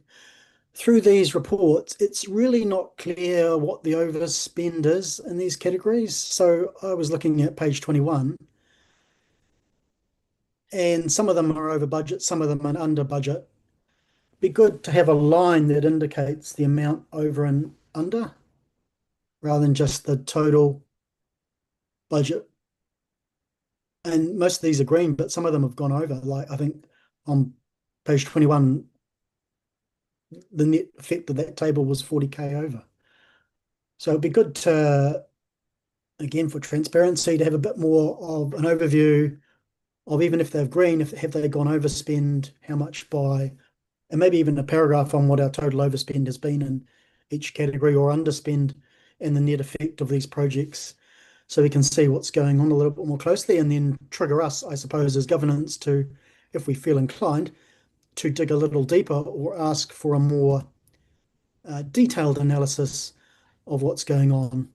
Some of these projects could be getting quite large overspend halfway through the project, and we're not really picking that up until we get closer to the end, where we go, oh, just a sec. And some of this could be timing issues as well. But we certainly required that during the dam project, and they provide some good bar charts on some project planning after we asked for it repeatedly. Through the chair, we do track every GL, every capital works on about 180-page line report. So every budget is tracked in terms of where it is at this time of year and what the forecast result will be at the end of the year. Fully understand This that. is more, Just be this is useful more of a in- summary of it. Yeah, more useful in this report because it's not obvious. That's all. That's just my observation here. You're wanting feedback on reporting. I'm giving it to you, which is, I think you need to be a bit more transparent in this report. You can easily squeeze in another column with overspend or underspend, or projected overspend or projected underspend. That would be useful. Through the chair, we are doing that. We are doing a more combined financial report from the next month, where some of the capital spend is going to go into the financial report. So the section on capital will be expanded quite a lot to what you got today. Yeah. So just going forward, because we'll probably get another report like this in a future date, and have that column added to it in this report. This type of report would be useful, and other reports that show it would be fantastic as well. Next question. Yeah, last question. Page 27, referral to employment of 2 cadets with a budget of 300,000. Just wondering if you could explain what the 300,000 is for.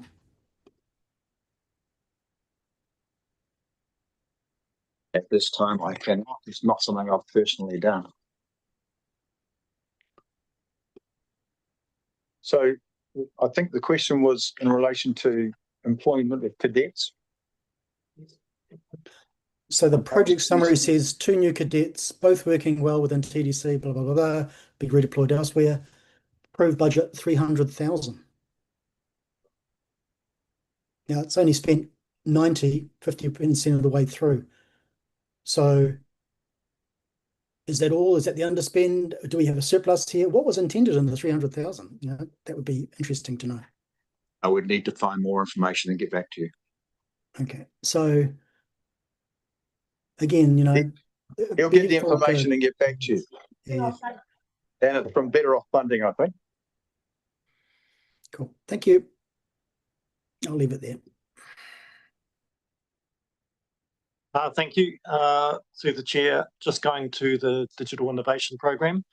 I've always got concerns around spending on digital. I do love digital, and I think there's a path to efficiency and productivity gains there, and also it's a sign of the times. But I am concerned around the metrics that we're using to track the efficiency gains, turnaround times on community engagement with council, response times, the number of times staff are engaged, or even the numbers of staff in total. So also, we've just heard about the Christchurch City Council that have gone through their digital innovation and at the end of the day found out they were buying a website and not an app that could be used widely through their community, spent a colossal amount of money, obviously with very poor oversight. So these things happen, but we're not all digital experts. So I'm interested to know your thoughts around the metrics, baseline improvements and efficiency gains that we're going to get from this investment. That's a little bit out of my scope in terms of delivery and my expertise, but it's really about benefit utilisation, benefits realisation in terms of what are we getting value with the technology put in. So it's a wider question, and I suggest that we would probably need to prepare you something, or for this council, to answer that question in terms of those metrics. I'll just comment from the CEO. That's a good question. We will be presenting a report around the DIP program, either through an information forum session, because it's something we want you to get across and understand the benefits of what we've put in our systems. We're in early days of releasing our CRM. Once we do the portal as well at the end of the year, we're going to get benefits from that. But yes, I think so. Russell's here to report on the program and how we're going in terms of performance. The actual individual projects would need all the project managers in the room. Don't think it's effective. I think we're better off to bring you reports around particular programs that you're interested in. So there's certainly one coming for the DIP program. And those councils have been around the table before. Have certainly had those in the past 3 years. So we'll move on to Councillor Ellis, and I haven't got a seconder. I've got a mover, not a seconder to receive the report. Thank you, through you, Chair. Happy to second. I've got a list of questions, and with the joy of annotations, we'll just have to truck through them. So the first one is, why are there no dollar figures attached to the report on the DIP program?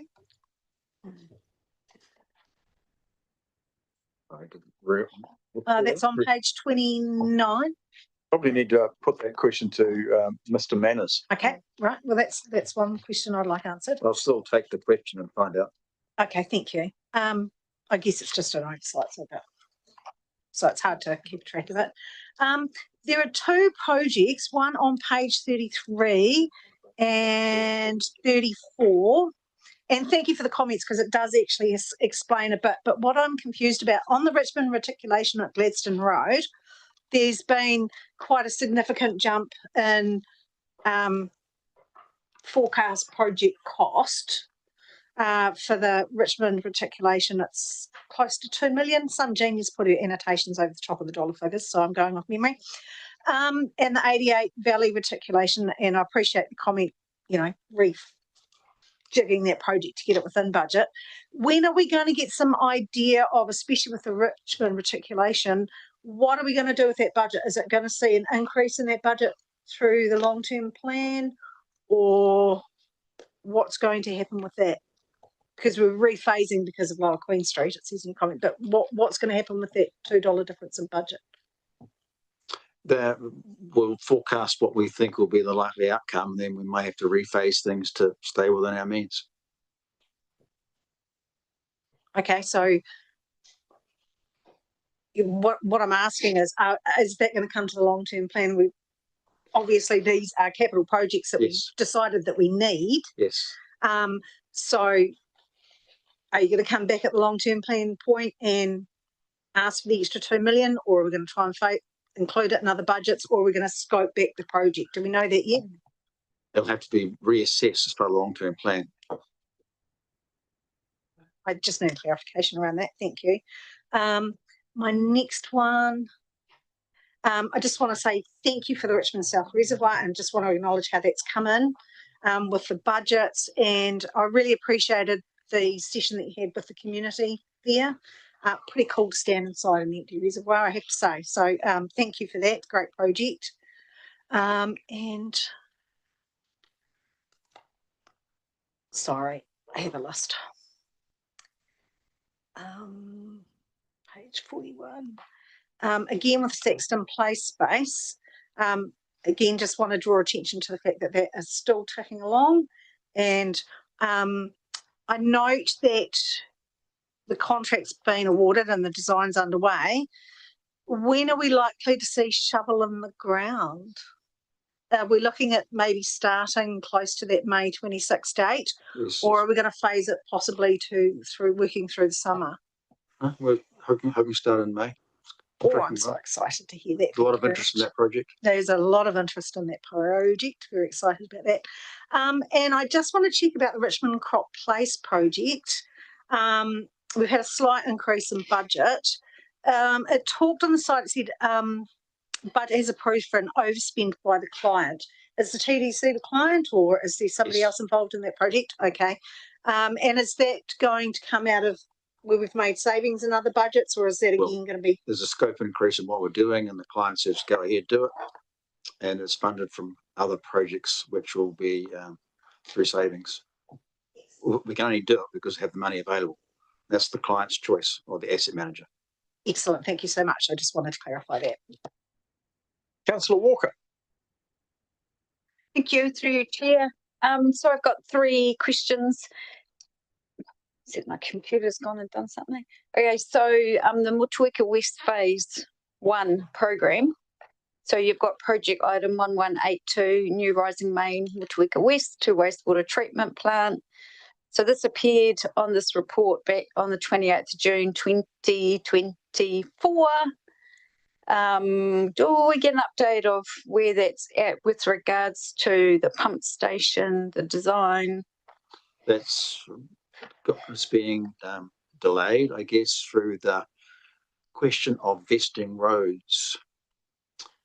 There's a subdivision. The developer does not want to vest the road. I'm aware of that, but have we had any updates on that?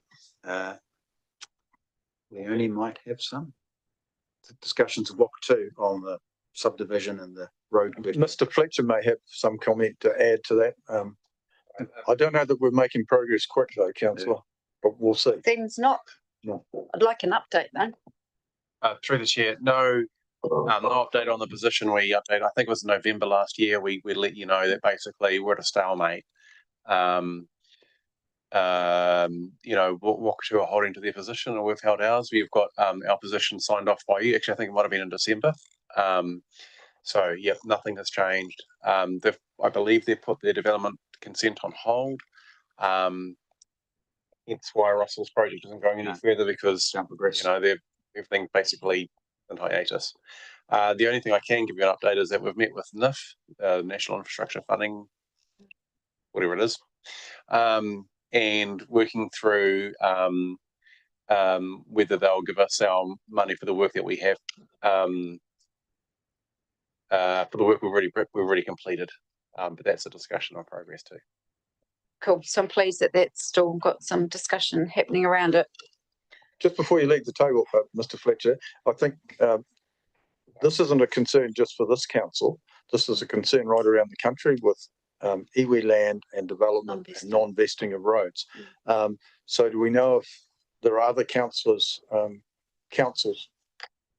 with this problem? I understand there are, and it requires a change of legislation or going to the Maori Land Court. So in any knowledge if anyone is leading? Yeah, I believe we're in, Marie in particular, and the legal team is in touch with some people from Waikato councils, and they have at least one area in their districts where, I believe it's the Waikato district, where they have the same issue essentially, where they can't get development because the Māori landowners do not want to vest land under the roads, and there may be others yet. And if I may, my last one, thank you, through the chair, is the Parker Street Reservoir. So that's project number 1144. Are we in a position whereby we can go and talk to those neighbours yet? Because they were consulted right in the early stages, and now even just when there's a mower there and they don't know what's happening, I get emails asking, are we on site? Are we starting already? When will we get the new design plan? Do we have a date set where someone can go and talk to? I know that Graham Rimmer was originally involved, just to keep us all up to date. Yes, and we do talk to the neighbourhood quite regularly. They're all interested in the new tank that's going up. There's a whole lot of smaller tanks which should be replaced by a larger one to give us greater capacity from the treatment plant. as soon as we got the nice designs in place, we will go door knocking to ensure they all get to see what it looks like and when it's going to go on the ground. Okay, Councillor Kinawat, we're going to break when we get this report received, and we'll have a cup of tea. So, Councillor Kinawat. Have you received a seconder? Yes, I have. Oh, okay. Right, thank you. Mine is clause 3.1 on page 40, page 17. Talks about the whole of life budgets. I'm aware of it because I've been on a previous tender panel, but maybe some of the people around this room don't understand the meaning of the whole of life budgets. And I think the clause, that's one question, so maybe just quickly you could explain around here what the whole of life budget means. Well, the key in here, these whole life budgets for the life of the project, because council has two sort of planning phases: the annual plan, which is just this year, and projects have a lifespan sometimes of 3 or 4 years. So the whole of life budget means it's not the money spent in this year; it's the money that's spent over 3 or 4 years. Take a bridge; it's not been built in 1 year in terms of from design to construction. So whole of life is the cost across multiple annual plan years. So one last question from me. So therefore the tender prices that we've had here,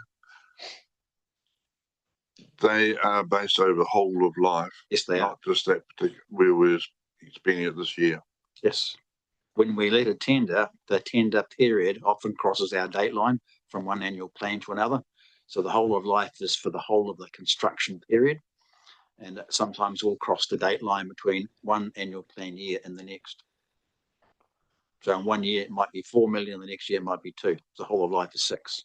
So they're not actually identified here, the ones which are whole of life, which are going to be done this. In this report, they're all whole of life. But these are whole of life project budgets, not annual plan budgets. Yep, so it's a budget for the whole project. Budgets for the whole project. Good, thanks. We'll move on. I do want to get you to a break. So we've got Councillor Butler, Maru next. So Councillor Butler. Thanks. Mine's quite brief. Just looking at the environmental policy priority projects. Are you able to talk to that? Or I know you've got a vast institutional knowledge, but I'm just wondering if we've got something planned for how these environmental policy projects are going to be updated for us.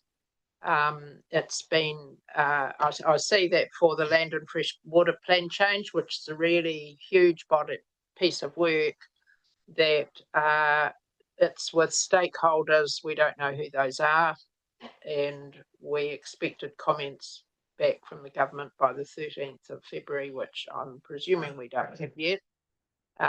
So I'd just be interested to know from from staff whether are we going to have the opportunity to talk to the RMA staff about these. Through your chair, Barry would have been here today, but he's got a double up. But we can get some updates for you on that offline to all councillors. I'll just make a comment that we have changed our system, and so we are condensing these reports, or just putting them all into this one report. But it means that we have got the risk now that we're not actually getting the information that we need. So I think that's just something that needs to be borne in mind. Thanks. Yep. Like I said, first committee meeting, there's a couple of things we need to improve. Councillor, Deputy Mayor Maru. Thank you, Mr. Chair. Just following firstly on from Councillor Butler, I actually share some of the frustration, because I get at a high level are our projects on time? Is there any issues in terms of delivery? Is there any risk, and what's the budget? Right. So I get the status of that, but it does actually say an overview of delivery and financial performance and the purpose of the report. So because I can't recall what the 6.3 is for the reserves project. So I have a little bit of frustration, like Councillor Butler said, is that this is our only highlight of something, especially with the new council. What are these projects? So having a 3-liner or whatever, and I guess one of the examples was, I had a question the same as Councillor Walker, And the update was after is, have we engaged in terms of the legal lobby part with Waikato Tainui in terms of trying to find a solution to land so that we get lost in there and we don't get that update. So it's whether it comes separately as a project, because I get for Russell, it's managing the risk on our high level projects. So that's the first bit. And the other questions have been raised. This one's probably one that you could answer, Mr. Chair. And so reference to streamline for Plan 81, because it was in your report as well. Just talk me through the difference of streamline compared to the normal process we would notify publicly the plan and have hearings of submission. Does that negate hearings of submission? Well, this is an RMA test. So the streamline process, first of all, we don't have any elected members on the as commissioners. The minister has come back and has asked us a number of questions, and they're talking a panel of five, and he will appoint 2 of them, and we will appoint 3, and he hasn't approved it yet. And the time frame is compressed. I think it's 26 weeks from notification right through. So it's a slightly compressed time frame. There is different, I suppose, notification periods in relation to that. So, but manual's over there actually. Okay. But the minister, we had to respond, and I think the minister asked 2 questions, and we'll get that letter circulated. But one was about hazards, and the second one was about cost benefit analysis. So those are the 2 things that he's raised. Yeah, and that's right. There's no recourse. So the appeal process is a lot. The ability to appeal is a lot less. I've got 2 board members. So the fast track one is what we applied for, and that was approved by council last term. And the minister has responded, and we have to go back. We haven't had a response in relation to Plan Change 84, and that's some 5 months since we sent that letter. So what I would say is the officials are not quick in coming back. Oh, stones and glass houses, Mr. Chair. But anyway, and then the only other point is I'd support a notice of motion from Councillor McNamara in terms of when we had the delegations of where that delegation level was for tender procurement and things. I'd never envisaged that we wouldn't have a tender panel meet for 5 months. So perhaps it was too big and it needs to be looked at. But if Councillor McNamara is happy to do that, I'd certainly have my support. I've got Councillor Noi Bauer next. Thank you very much, Mr. Chair. Quick subsequent on Councillor Kinnermont's inquiry about whole of life contracts. Can you just clarify that includes maintenance and disposal of the asset, does it? No, this is whole life of the project. We don't forecast the maintenance of facility once it's built. That's taken over by the operations group, will have their own maintenance planning costs. Do we run tenders for contracts for assets that would then include maintenance of the asset? For a design, build, operate, yes, you would. But for a strict contract which has an end date where the contractor leaves site, it then goes into our network contractor to do the maintenance under contract. So there's a separate process for operational maintenance costs, which is run by a separate contract. Yeah, sometimes it's good to combine them so they don't come back and have an incentive to fix up a whole lot of things that went wrong in the first place. Moving on from that, yes, I've got a few. On the digital innovation program that Councillor Witz has brought up, I've asked staff quite similar questions about the nature of this project, and I understand that there is a business case. There was a business case that showed that by now the project should deliver the first net positive financial impact.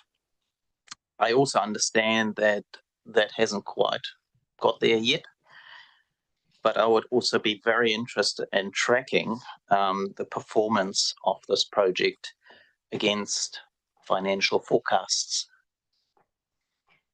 The manager's making a note. Make sure we bring a report back on that for the next meeting. Fantastic. And my last one, you kindly offered up an example for growth in Redwood Valley and the difficulties of getting a 5-kilometre pipe out there. Do we know what the cost of that pipe is? I do. It's going to the award in the next few days, so I prefer not to disclose at this time. All to say it's less than our estimate. We had 5 bidders for the job, a range of prices, but it's under our estimate. It'll be awarded within a matter of days. Fair enough. You've just my line of questioning because I was going to ask you about the contract is ready to start in a month or two, so it's all in place. All right, we'll keep going. So that's fine. Board Member Lusk, you had a question? Thank you. In public forum earlier, we had presentations about the Wakefield Community Hub.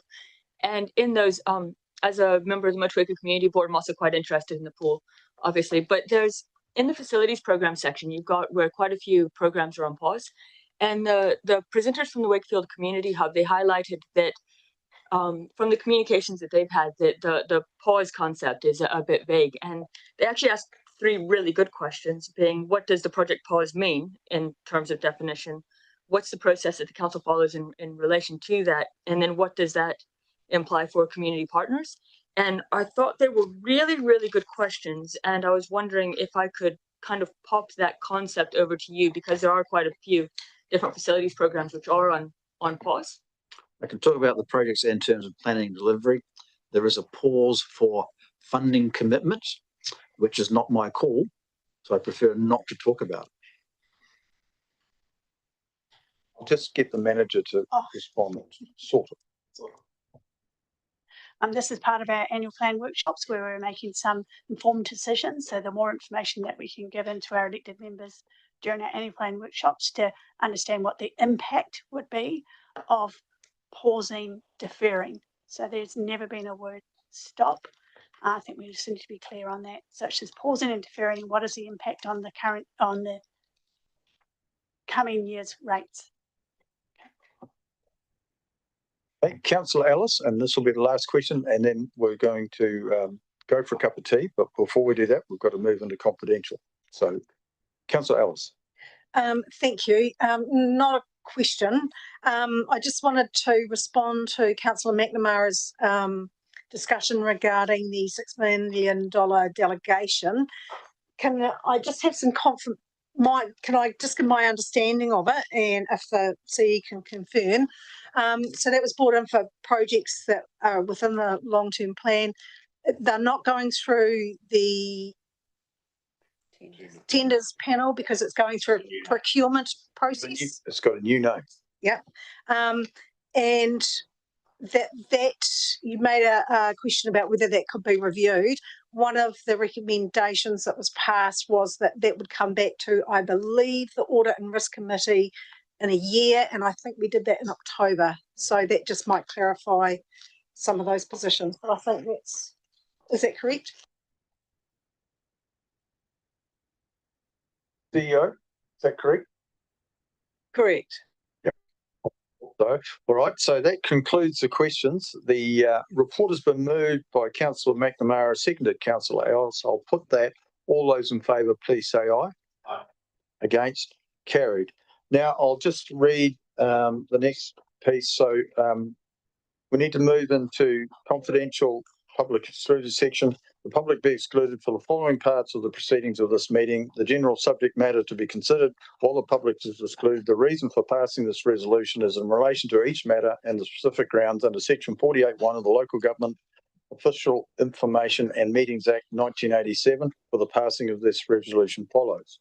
This resolution is made in reliance on section 48(1)(a) of the Local Government and Official Information and Meetings Act 1987, in particular interests projected by section 6 or 7 of that act, which would be prejudiced by the holding of the whole or relevant part of the proceedings of the meeting in public. Would someone like to so move? Deputy Mayor? A seconder? Councillor Walker? I'll put the motion. All those in favour, please say aye. Aye. Against? Carried. Thanks. Thanks, Max. And we'll adjourn for a cup of tea for 15 minutes because you've had a long time, and then we've got 2 matters to do. Thank you.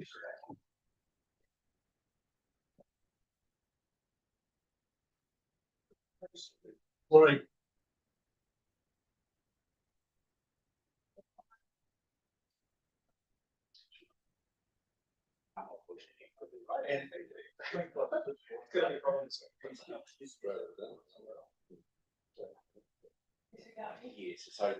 If you